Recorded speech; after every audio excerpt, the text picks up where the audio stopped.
लेकिन अनफॉर्चुनेटली ये जो सो कॉल्ड लीडरशिप है पीटीआई की, इसने अपने वर्कर्स के साथ वफा नहीं की। ये बात आपको मेरी बहुत बुरी लगेगी, लेकिन क्योंकि मैं ऑन ग्राउंड मौजूद था, मैंने वहां पे देखा है कि पीटीआई का जो वर्कर है उसने किस जुर्रत और बहादुरी से सिर्फ चंद मिनट नहीं कई घंटे तक जो रियासती क्रैकडाउन है, पहले दिन के वक्त उसका मुकाबला किया और उसके बाद फिर रात के वक्त मुकाबला किया।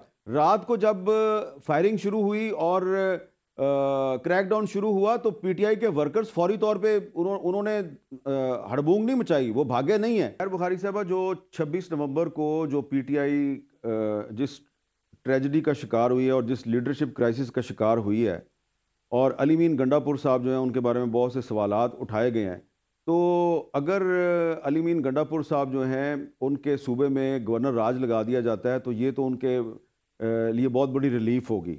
अली मीन गंडापुर साहब को दुआ करनी चाहिए कि हुकूमत उनके सूबे में गवर्नर राज लगा दे, और उनको ये भी दुआ करनी चाहिए कि वफाकी हुकूमत जो है वो पीटीआई पर पाबंदी लगाने की कोशिश भी करे, क्योंकि ये जो 26 नवंबर के मामलात हैं, इससे जो तहरीक इंसाफ के अंदर एक लीडरशिप क्राइसिस पैदा हुआ है, तो इस लीडरशिप क्राइसिस को तहरीक इंसाफ को रिजॉल्व करने में तो काफ़ी देर लगेगी, काफ़ी मुश्किल लगेगी, लेकिन उसकी मुश्किल को आसानियों में तब्दील कर सकती है हुकूमत, अगर खैबर पख्तूनख्वा में गवर्नर राज लगा दिया जाए और पीटीआई पर पाबंदी लगा दी जाए। खान साहब बाहर आते दिख रहे हैं आपको मीर साहब?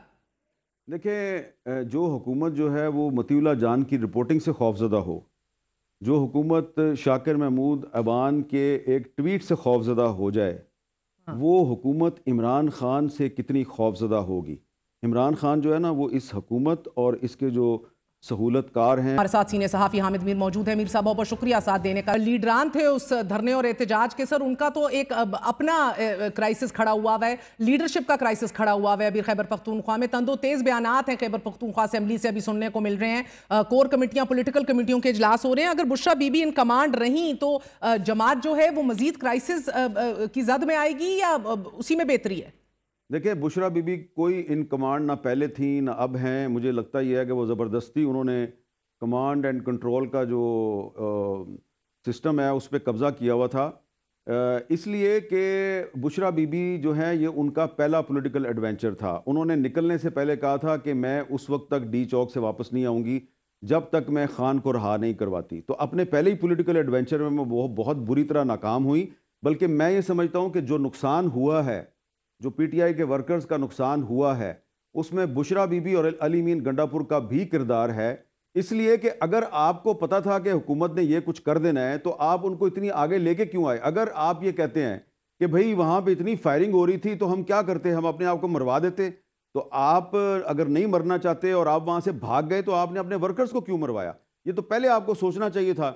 तो मैं ये समझता हूँ कि जो पीटीआई का वर्कर है उसने इमरान खान की जो क़यादत है उस पर एतमाद का इजहार किया, इमरान खान के साथ वफा की, लेकिन अनफॉर्चुनेटली ये जो सो कॉल्ड लीडरशिप है पीटीआई की, इसने अपने वर्कर्स के साथ वफा नहीं की। ये बात आपको मेरी बहुत बुरी लगेगी, लेकिन क्योंकि मैं ऑन ग्राउंड मौजूद था, मैंने वहाँ पे देखा है कि पीटीआई का जो वर्कर है उसने किस जुर्रत और बहादुरी से सिर्फ चंद मिनट नहीं कई घंटे तक जो रियासती क्रैकडाउन है, पहले दिन के वक्त उसका मुकाबला किया और उसके बाद फिर रात के वक्त मुकाबला किया।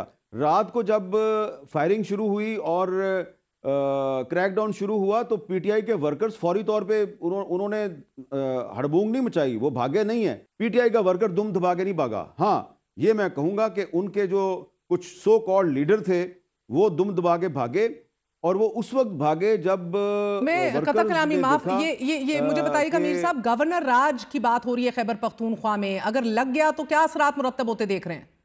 मेहर बुखारी साहब, जो 26 नवंबर को जो पीटीआई जिस ट्रेजेडी का शिकार हुई है और जिस लीडरशिप क्राइसिस का शिकार हुई है, और अली मीन गंडापुर साहब जो हैं उनके बारे में बहुत से सवालात उठाए गए हैं, तो अगर अली मीन गंडापुर साहब जो हैं उनके सूबे में गवर्नर राज लगा दिया जाता है तो ये तो उनके लिए बहुत बड़ी रिलीफ होगी, और मैं समझता हूँ कि ये उनके लिए जहमत नहीं बल्कि रहमत बन जाएगी।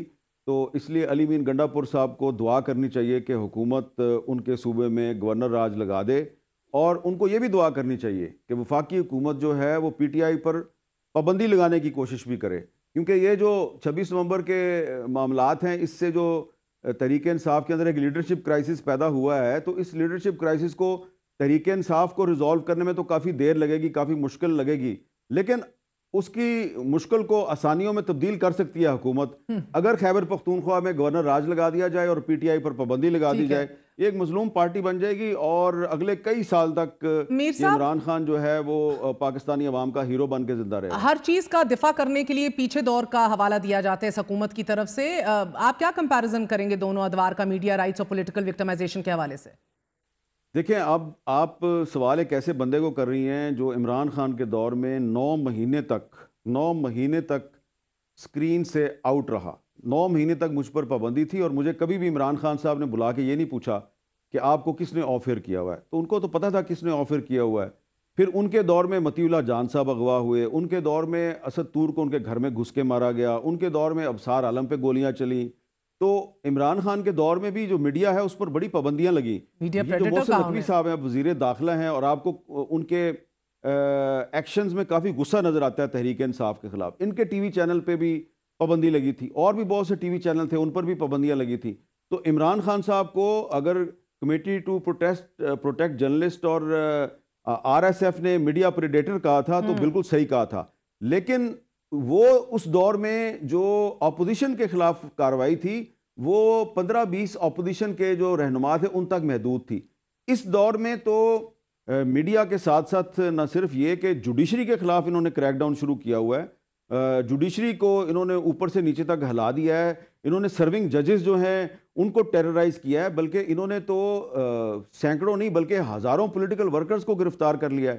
तो मैं ये कहूँगा कि अगर हम कंपैरिजन करें तो इमरान खान के दौर में सिर्फ जो मीडिया और अपोजिशन की मखसूस लीडरशिप जो है वो सियासी इंतकाम का निशाना थी, लेकिन शहबाज शरीफ साहब जब से वज़ीर आज़म बने हैं तो इनके दौर में तो मीडिया के साथ साथ जुडिशरी और पॉलिटिकल पार्टीज़ के वर्कर्स जो हैं वो भी इंतकाम का निशाना है। तो इस लिहाज से देखा जाए तो पॉलिटिकल विक्टिमाइजेशन और सहाफ़त की आज़ादी पर हमले के हवाले से शहबाज शरीफ साहब इमरान खान पर सबकत ले गए हैं और इमरान खान पीछे रह गए। शहबाज शरीफ बहुत आगे निकल गए हैं, बहुत आगे निकल गए हैं, और वक्त आएगा कि जब उनको अपनी गलतियों का एहसास होगा। खान साहब बाहर आते दिख रहे हैं आपको मीर साहब? देखिए, जो हुकूमत जो है वो मतीउल्लाह जान की रिपोर्टिंग से खौफजदा हो, जो हुकूमत शाकिर महमूद अबान के एक ट्वीट से खौफजदा हो जाए, वो हुकूमत इमरान खान से कितनी खौफजदा होगी। इमरान खान जो है ना वो इस हुकूमत और इसके जो सहूलतकार हैं वो उन सब के हवास पे सवार है। बहुत शुक्रिया मीर साहब हमारे साथ मौजूद थे।